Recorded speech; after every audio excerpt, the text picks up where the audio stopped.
തലവേദനയ്ക്ക് നമുക്കൊരു 100,000 കാരണങ്ങൾ പലപ്പോഴും കാണാറുണ്ട്. അപ്പം അതുകൊണ്ട് പലപ്പോഴും രോഗികൾക്ക് ആരുടെ അടുത്ത് പോകണം എന്നുള്ളതിനെക്കുറിച്ച് പലപ്പോഴും ഒരു സംശയം വരാറുണ്ട്.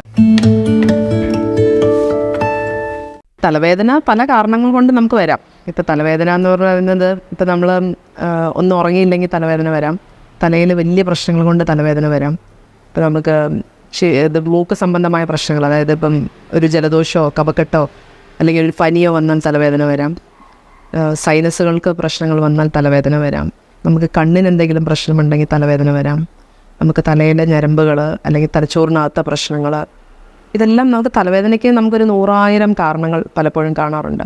അപ്പം അതുകൊണ്ട് പലപ്പോഴും രോഗികൾക്ക് ആരുടെ അടുത്ത് പോകണം എന്നുള്ളതിനെക്കുറിച്ച് പലപ്പോഴും ഒരു സംശയം വരാറുണ്ട്. ഒരു ഫിസിഷ്യനെ കാണണോ, ENT കാണണോ, ന്യൂറോയിനെ കാണണോ?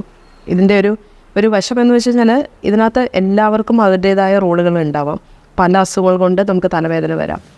നമ്മൾ പലപ്പോഴും ഇതിനകത്ത് നോക്കുന്നത് നമുക്ക് തലവേദന ഒരു പ്രശ്നമാണെന്നോ അല്ലെങ്കിൽ നമ്മളതിനകത്തൊരു റെഡ് ഫ്ലാഗ്സ് എന്ന് പറയും.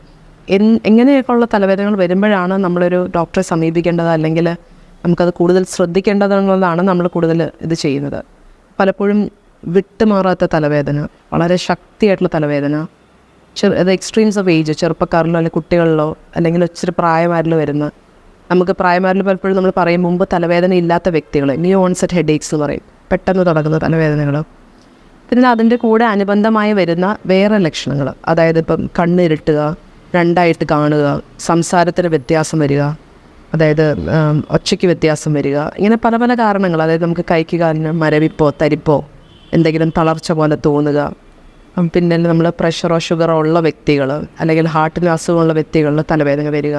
അപ്പം ഇങ്ങനെയൊക്കെ വരുമ്പോൾ വളരെ നമ്മളൊരു സീരിയസ് ആയിട്ടുള്ള കാരണങ്ങൾ ഉണ്ടാവാനുള്ള സാധ്യതകൾ കൂടുതലാണ്.